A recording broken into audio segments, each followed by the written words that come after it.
Hello! My name is Callista, and welcome back to When the Night Comes. In the last episode, we were introduced to Omen's twin sister, Elaine, and she had unfortunately been attacked by the very creature that has been killing so many of the hunters. Now, this is very concerning. It's concerning because that means it is no longer going after one specific group of people. Its victim typage, shall we say, has been expanded. For what reason, we don't know, but that is very worrying. And now that his lady friend has been attacked, Armaros seems far more willing to talk to us. Very well. Aurora has been sneaking out at night as of late. That's not exactly uncommon for her, but I believe she's doing more than satisfying her baser urges. Ezra looks away, covering a quiet cough with his hand. You're not involved in that, are you, bud? Ezra! I doubt it. He's probably just flustered. We don't have time to unpack all of that, but I'll store it away for later. What do you suspect? I suspect nothing. I know that she's feeding it. Or something, at least. Feeding it? Mm-hmm. He seems unfazed. Startlingly so. She may seem cruel and cold, but Aurora has a good heart. She cares for the creatures and makes sure they're safe. Let's try that again. She may seem cruel and cold, but Aurora has a good heart. She cares for the creatures and makes sure they're safe. Can I see Elaine now? Can you maybe elaborate a little on that first? He shrugs, sighing again. It is what it is. I don't dictate to her what she can and cannot do. I find myself losing interest in our preachings. I just want to keep Elaine safe now. Ideally, we'll leave this wretched place for good, but her and Omen have only just reunited. Would she be so quick to leave him? Maybe not. I think it's best for both of you to stay here and lay low. I'm not sure why the creature attacked her. It hasn't attacked anything inhuman so far. He looks at me, fixes my gaze, and with perfect confidence. How do you know? Ugh. He makes a good point. The feeling I get with Lunaris is that creatures are tolerated. And so if a creature died and it didn't have, a strong friend group, like Alcar and Omen and Finn do, then I could see their deaths going unnoticed. Ooh, he makes a very good point. A chill rolls along my spine, but I shake it off. You're right, I don't. I'd really like to leave now. You can leave, but I need you to promise me something. He narrows his gaze. Go on. Watch Aurora, and the second you see her do anything out of the ordinary, you find me. I will ensure Elaine is safe, I swear to you, but your cooperation is essential. I see Ezra shifting nervously out of the corners of my eye, but I stand my ground. Armaros continues to assess me. Fine. I will seek you out, and I will watch my sister. Farewell, Hunter. Witch. Well, that was interesting. Indeed. I anticipate some commotion from behind the curtains, but I hear nothing but silence. Interesting is putting it lightly. How are you, anyway? I huff a quick laugh, because that question feels far too casual for the amount of information I've digested in the last... forever. Tired, confused, the usual. I suppose I haven't done much to help with that, have I? I wanted to apologize for not being totally honest with you and for making your life a little harder than necessary. You already have so much on your plate. Well, thank you for apologizing. You know, I appreciate that, but, you know, as long as we have honesty going forward, like, I see absolutely no reason to hold that against him. He seems genuine, and aside from his odd behavior yesterday, I have no reason not to trust Ezra. I spoke to August last night, and Piper this morning. They know about the sash. Fear flashes across his features, but I quickly reassure him. It's fine, Ezra. They're on our side. They want to help. Even Gus? Yes, even August. Are you sure you're not magic? Because that seems like an impossible task. I shake my head profusely. No magic here. His smile grows and he seems to relax exponentially. It's nice to see. Then let's talk. He takes a deep breath. The reason I was so hesitant to discuss Aya, or the Enforcers for that matter, is because I used to work for them. Oh. You were an enforcer? Hell no. I went in and I assisted in the infirmary or morgue whenever they needed an extra pair of hands. Healers, good healers, are few and far between around here. Okay, so he was more of a volunteer to the organization than someone who was properly on the books, okay? Still, he must have seen some shit. He must have learned some secrets. It's what I always wanted to do, to apply my skills where most needed. Helping those who dedicate their lives to ensuring our safety was an honor. The murders began, and I examined the first body. You can even call it that in the state that it was in. I listen intently, taking all of this in. A little perplexed, a little caught off guard. Something shifted within the headquarters after that. They started treating me differently, called me in less. And then, when I was there, they kept me clear of any hunters. It became quite clear they didn't want me there any longer. So they closed ranks.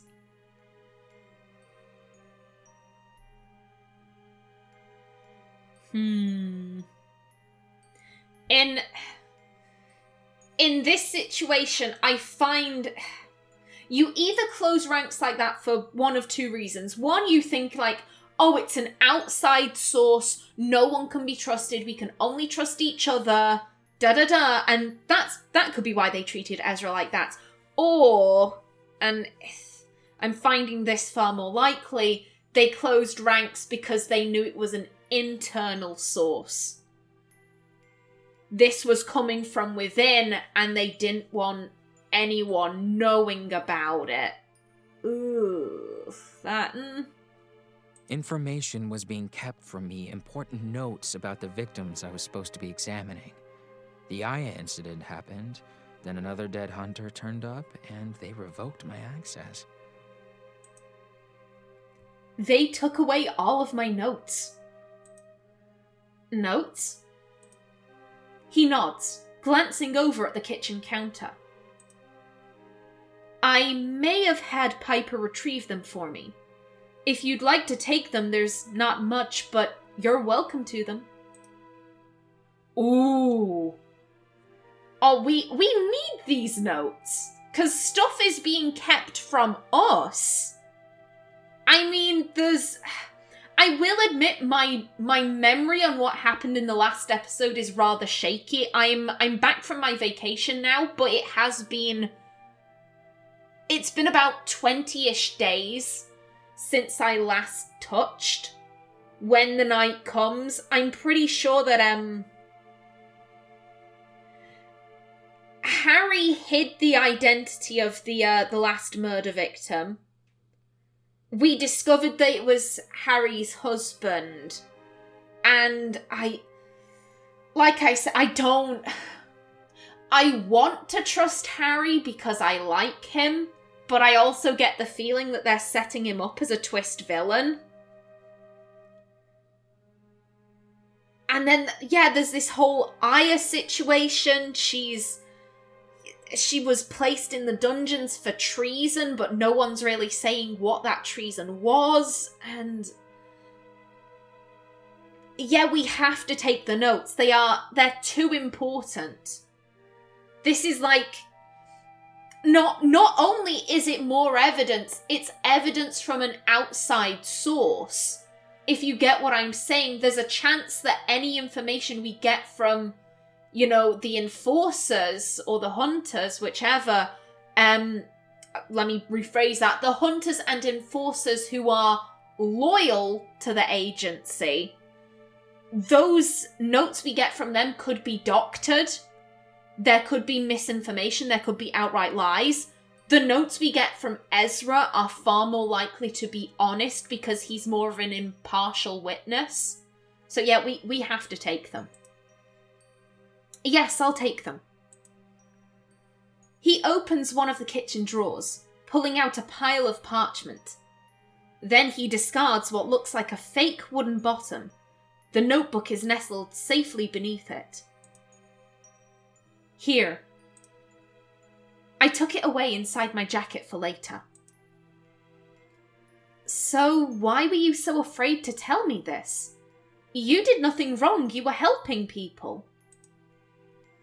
He offers me a sorry gaze, his brow furrowed, fingers curled into fists at his side.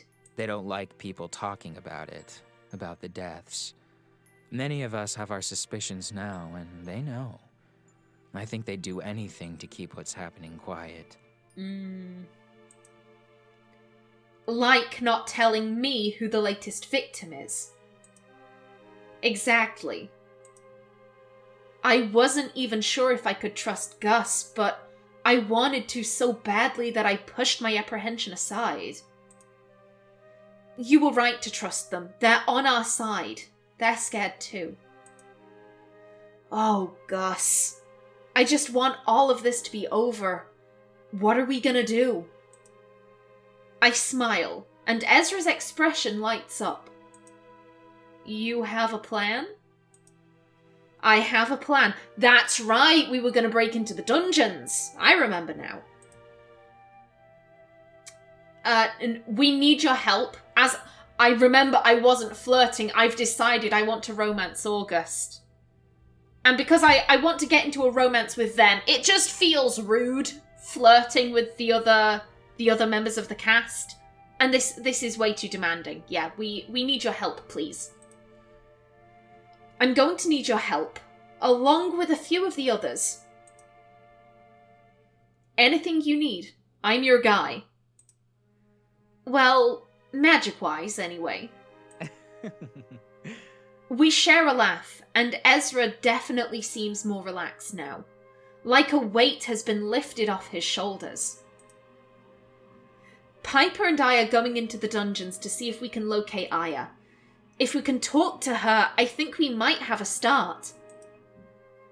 Everything leads back to when she was arrested, as far as I can tell. How on earth are you gonna get down there without being caught? That's where you come in. It may involve you and August working together. Does Gus know about this little plan of yours? I grimace, waving my hand in a so-so gesture. Partially? You're lucky I trust you, and I'm here for you. Just tell me when and where. Yay, that's my guy! Thank you, Ezra.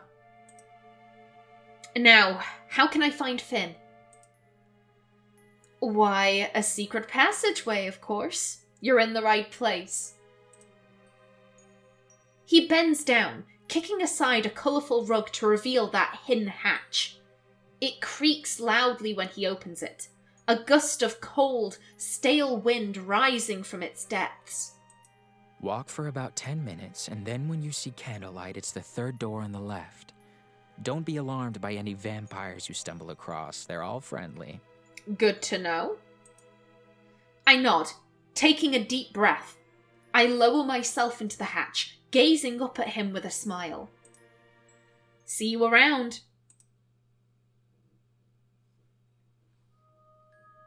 The incessant drip, drip, drip of water guides me forward through the darkness. The stench of damp and decay fills my nostrils as I sink deeper into the corridors of the catacombs. The pitch-black path is long and winding, and the only sound I can hear is the tap of my boots on the wet stone. Eventually, I see candlelight flickering ahead, and it would appear that I finally found life. Well, kind of.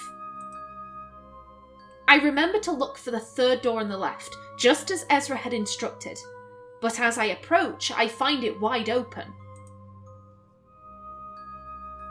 Oh, hello! Correct me if I'm wrong, was it? It was H, aha! Okay, yeah! Finn is living in a swanky-looking... I was going to say apartment. It's not exactly an apartment, but you get what I mean. Considering this is the catacombs, he is living in the lap of luxury. My teenage goth self would have loved this. I peek inside, and the stark contrast between the literal tomb outside and what I find in what is most definitely Finn's quarters is astounding. Before I get the chance to take in the view, a cool breeze brushes past me, ruffling my hair and sending goose flesh prickling across my skin. Hello, and I'm gonna grab this just in case there are no pictures for me to use as thumbnail material. Hello, miss.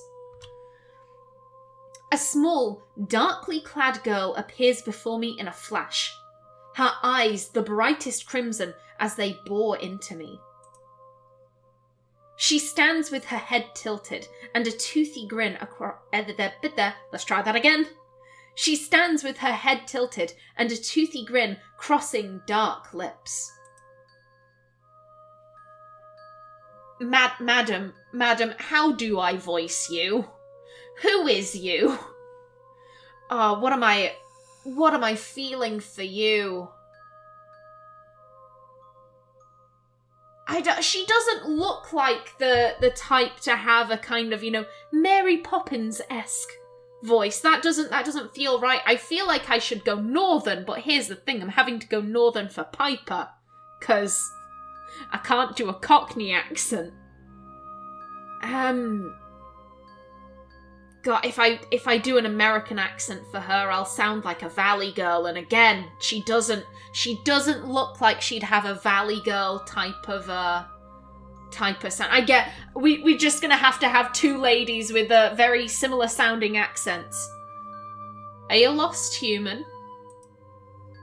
She stares me down, wide-eyed and quite clearly trying to intimidate me, but she seems playful? I'm here to see Finn. She relaxes at the sound of his name, and her striking gaze sweeps over me like a caress. She shrugs, pursing her lips. So you're the one he won't shut up about, huh? Well, you do smell good, I guess. Smell good? Is Finn here? She licks a fang, and I notice how similar some of her more human quirks are to his. I'm guessing she must be, oh god, what's the word? Finn must be her sire. Childer, I think that's, in Vampire the Masquerade it is at least. She must be one of his, childer. She's far less poised than him, but I almost feel like that may be on purpose. I'm in Finn's territory here, neutral territory, so I quell the desire to be defensive, even though her eyes are the colour of a creature who drinks human blood. He's somewhere. Here. Around. Doing stuff. Helpful. Her smile widens, and she turns to poke at a crystal decanter of whiskey that sits nestled in the corner of one of his many bookcases. Are you part of this clan? A quick nod, almost too quick to catch. I am. She pours the rich amber liquid into a glass, swirls it, sniffs it with a dramatic grimace, and sets it aside untouched. Her nose is still crinkled in barely disguised disgust when she looks at me again. I wish that thing that you're looking for would stop killing hunters, you know, because that means that more of your type will come. Then more enforcers, which is the last thing we need in this shitty town. I hear footsteps, loud ones that echo off the stonework in the hallway. Camille. Also, gonna grab that, thank you kindly. I suspect he knew I was here, but his shock is charming, nonetheless. He looks at the girl, who throws him a decidedly wicked, wolfish grin, the picture of innocence. Raven, are you being nice? Of course she has the most emo name possible. The girl, Raven, shrugs, sidling up to him and resting her head on his shoulder. She rolls her eyes hard enough that I'm surprised they don't fall back into her skull. Yes, Dad. Finn's face drops, his eyes narrowed. I get the impression that if he could blush, his cheeks would be the prettiest shade of pink. I stifle a laugh, and with obvious delight, Raven notices. Raven. She laughs, the sound loud and obnoxious, but somehow still charming. She shoves him playfully, but Finn remains stern. Are you going to introduce me to your friend? The suggestive waggle of her eyebrows doesn't go unnoticed, and Finn sighs heavily, offering me an apologetic smile. Camille, this is Raven. I'm his kid. There's a low, exasperated rumble of a warning in Finn's throat, and I find myself enjoying the way he bristles in her presence. Finn throws her a death glare, and she proceeds to look guilty, but just a little. He raises a single dark brow at her, and after a quiet scoff, she enthusiastically steps forward and offers me her hand. It's really nice to meet you, Camille. This guy hasn't stopped gushing about you, so thanks for giving him something new to mope over. I do not mope. Oh, my heart. Gideon Emery, he just, chef's kiss. I love it. Raven rolls her eyes, and I finally take her hand. Her grip is firm, and I wonder if she might be trying to unnerve me when her startling, I can read. I swear to you, I can read. I'm not illiterate. Raven rolls her eyes, and I finally take her hand. Her grip is firm, and I wonder if she might be trying to unnerve me when her startling eyes widen exponentially. Hurt him, and I'll eat you. Got it?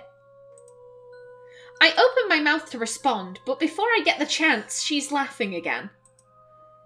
Finn looks mortified, and he carefully pries her hand from mine and ushers her towards the door. It's time for you to go, I think. Raven pouts, raising both of her hands in defence. I was joking, obviously.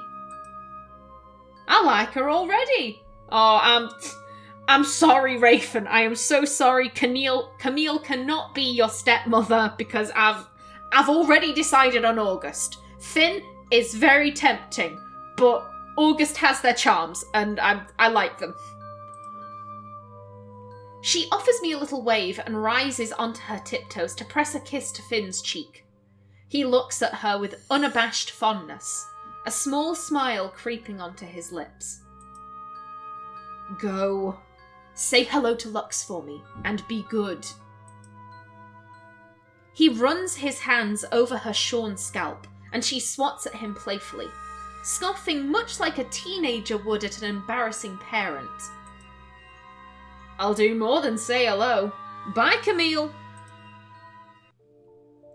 He gives another disapproving rumble, and Finn almost looks like he wants to chase her to administer another pep talk, but he stops himself. And with that, she's gone, the door slamming loudly and shaking in its frame. Finn groans, running an iron hand over his face as he walks to grab the whiskey Raven had poured him. She's interesting. She's your... He sips his drink.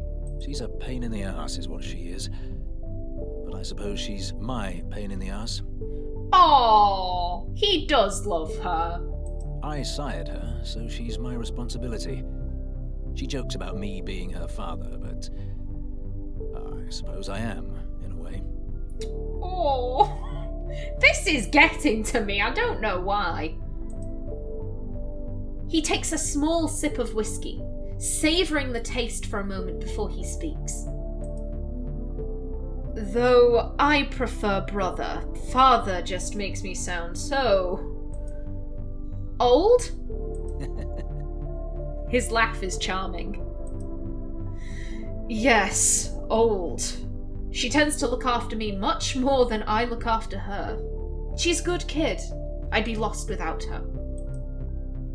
I nod, observing him quietly as he sets down his glass. Sire bonds are powerful, and it's interesting to observe such a casual, healthy dynamic. Did you choose to turn her? He frowns, shaking his head. Well, no, not exactly. It's complicated, but I made a choice that I'll have to live with forever. Literally. I'd seen too many die at the hand of my sire, and something about her struck me. He planned to leave her for dead, but I couldn't let that happen. He smiles, and it's painfully earnest. We're kindred spirits, I guess. As much as I have regret for cursing her with immortality, she's the closest thing I have to a family. Now, what brings you to my neck of the underworld? Raven. Levi holds Finn firmly against the ground, his wrists gathered in one big hand and a knee pressing down on his chest. And there's that fucking laugh again. That laugh that would haunt Finn's dreams if he could sleep. You'll never learn, will you, my child? Levi grabs his chin and snaps his head to the side, making him watch as the life fades from the young girl's eyes. See if you can pinpoint the exact moment when her heart stops beating. No cheating.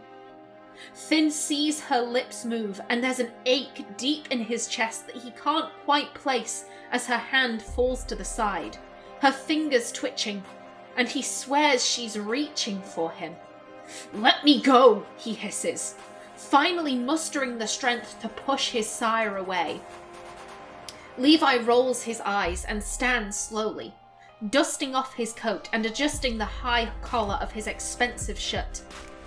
They mean nothing, Finnegan. They're here to serve us, to sustain us, nothing more, he says, kicking the girl's hand aside as he passes. You'll remember that one day, and you'll once again become a worthy heir. He turns and begins to walk towards the bustling street where they found her, leaving Finn standing alone before Finn cries out, Then why me? Why am I still here? Why was I worth saving? And why do you torture me? Levi scoffs and appraises him for a moment before he turns and carries on walking, his hands stuffed deep in his pockets. He shouts over his shoulder, "I was foolish enough to think you'd be like me, and yet all you do is disappoint. Maybe I should have let your boy live instead." Finn clenches his fists so hard his nails break the skin of his palm, a growl rumbling deep in his chest as he watches Levi disappear into the crowd. He closes his eyes and desperately seeks out the image of pretty silver eyes and a dimpled smile, a face that he's almost forgotten, no matter how hard he tries. He heads for the dying girl and shuts out the smell of the blood that generously coats the cobblestones, pooling in a halo around her. Her heart is weak, but it still beats. She doesn't deserve this. None of them did. None of them will. And he can't let another life fade away. "Stay with me, okay? What's your name?" She doesn't open her eyes, but her lashes flutter in recognition, her lips moving, and Finn manages to hear her whispered final word. "Raven." There was something about the way her eyes sparkled as they stalked her from the shadows, her thoughts cheerful and bright, and Finn does something he promised himself he never would. Her lips curl over the cut wrist he offers her, and Raven drinks. And that is a question we will answer in the next episode. So, until then, please remember to like if you enjoyed, leave a comment below, and if you wanted to subscribe, it would be very much appreciated. I've been Kallista. Thanks for watching, and see you in the next episode.